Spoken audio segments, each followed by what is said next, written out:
Welcome back, ladies and gentlemen. This is your host, Tony Rich, and I got a video today about the Passport Bros. The truth about the Passport Bro and what really goes on. Now, there's been a lot of news going on lately on these YouTube streets about the Passport Bros lately. We had a situation with Mr. Austin in Brazil. We had a black woman that was featured on the daily wrap up cruise show that went on the news in the Philippines or Thailand. So it's a lot of buzz going on last month about the Passport Bros. And I just want to touch on the topic, let you guys know what's really going on. So, first thing, some men just love to travel. And I can say I'm one of them. I love to travel. I love going to exotic beaches. I love trying different food from different cultures. I like uh, mingling with the locals. Um, so some men just love to travel, and that's just what it is.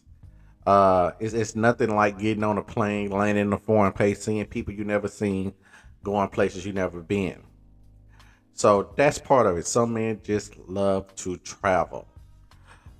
Next thing is that the cost of travel, your money stretches further than traveling in the United States a lot of times. Especially you going to like the popular places, Vegas, Miami. I looked up what the average cost of like a 4 star, 3.5 star, four star hotel is in Vegas, and it's close to $300 a night. Now, 2019, I know prices went up, but 2019, I went to Dior for the first time. We got a villa, 3 bedrooms, 3 baths, pool, gated community for about 140 a night. So your money stretches further. No $25, $30 buffets like in Vegas, right? We're paying $7 to $12 a meal. And it's fresh. If you like fish like I do, they go get the snapper right out the ocean. The boats out there catching them fresh every day. The fruits, fresh. And the exotic cocktails that you can get in some of these places in the Caribbean and South America. So the cost is cheaper to get in clubs than Vegas. If you've been to Miami, you're paying $40, $50, $60 to get in these clubs. Ocean Drive is not cheap. So your money stretches further. And you're getting a complete different experience than inside the US. Okay. Third thing, let's talk about the women. The women in a lot of these countries, a lot of men are going to Brazil, a lot of men are going to Colombia, a lot of men are going to DR, a lot of men are going to South Africa now, Philippines, Thailand, and whatever man's flavor is, right? And the women are beautiful and they're approachable. You can approach a beautiful woman, and she's not gonna look at you with a snob nose. She's not, they're not stuck up, entitled, think they too good. They're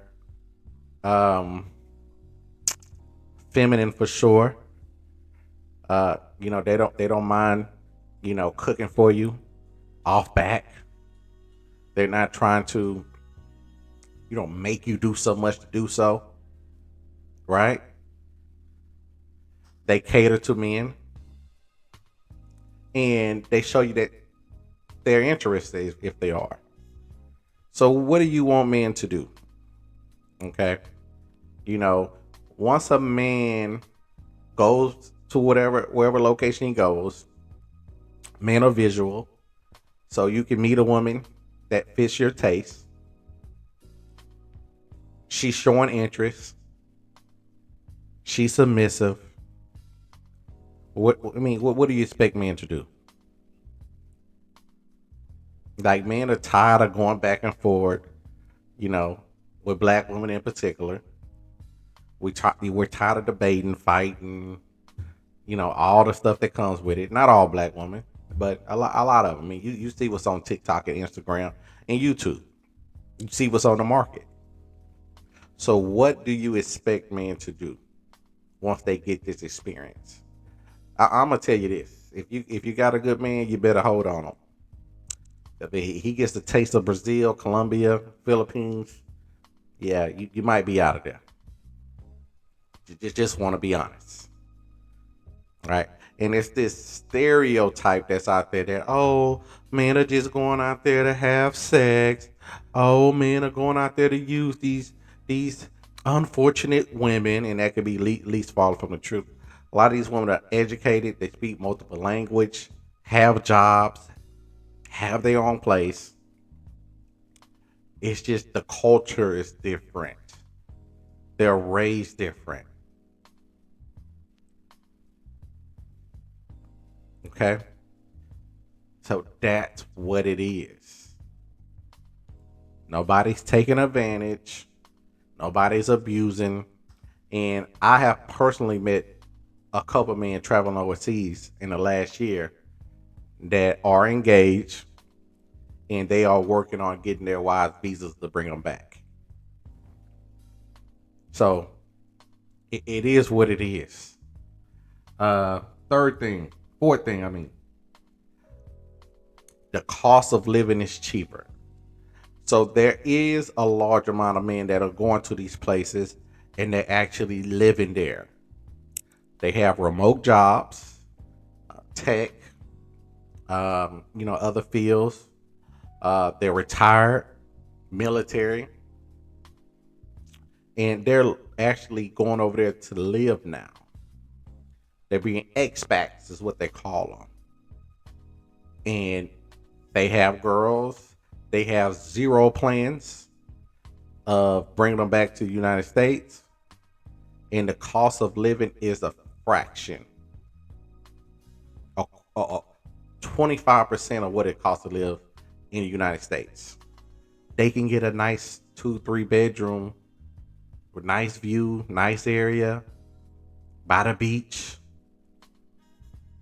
$300-$500 a month. So it's about how the US dollar stretches overseas. And the average man can get an attractive woman. And in the United States, not so much. The cost of living is cheaper. The costing of dating is cheaper. These women overseas are not begging you or demanding you to take them to 5-star restaurants.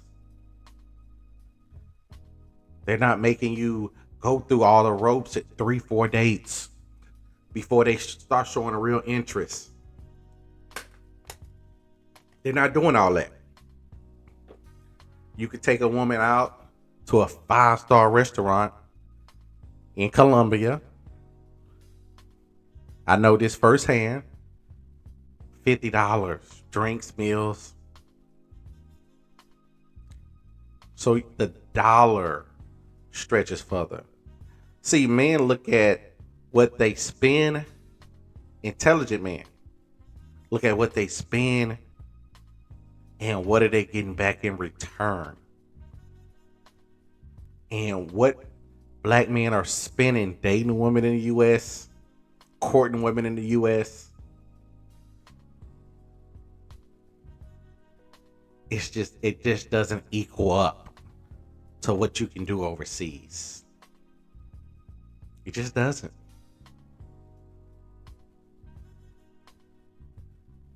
So it's a lot of other factors. Cost of living. Men are ready to get out of the so-called matrix United States. Life is more relaxing, less stressful. And if you're a single man, you the world is your oyster. Because one thing about it, and one thing about it for sure, women love black men overseas. Black men are in high demand overseas. High demand. So it's a lot of negativity going around about the passport bros. But the fact of the matter is, black men are going to do, in the end, what benefits them the most. And if they can't get cooperation with black women in the United States, they're going to get it elsewhere. That's just the truth. Last thing, it's a misconception that the men that's traveling overseas are broke. They're broke boys. They scraping up their last pennies to go to the DR. Blase, blase. And that can't be furthest from the truth. Me personally, I met an architect, engineer. I met $1 million real estate investor in Colombia. These men have money. Most of them. Most men that's traveling on a regular basis are over $80,000, $100,000 a year with good credit. I've seen a couple American Express's cards. Yeah, because the point system. So these men have good income, good credit. Most of them are 35 older, and they're living their lives. So this myth going around that they're broke, these guys got money. Most of the guys that's going overseas on a regular basis have money. And these guys are going over there every 6 weeks, every 3-4 months. They're traveling on a regular basis. So just want to clear up there. This is the truth about the passport bros. Do not get it twisted. Okay. On the news last week, I believe, they was talking about how the passport numbers are going up in record numbers. So there's beautiful women all over the world. There's black women all over the world, especially in the Caribbean and South America. And men are going to explore their options now. I mean, providers, these men, these six-figure earners, most of them want traditional women at this point in their life. They don't care about your job. They don't care about your career. I mean, they don't mind it, but if it's going to come with all the other stuff, the entitlement, the masculine energy, they do not have to deal with this. They're not going to deal with it. So I think in the next few years, you're going to start seeing a lot of mixed babies. You're going to start seeing a lot of interracial couples with black men. And like I said, black men are just exploring their options. That's just what it is. So like, comment, subscribe. Hope you liked the video. Make some comments in the comment section. Tell me what you think. Am I speaking truth or what? See you on the next one. I'm out.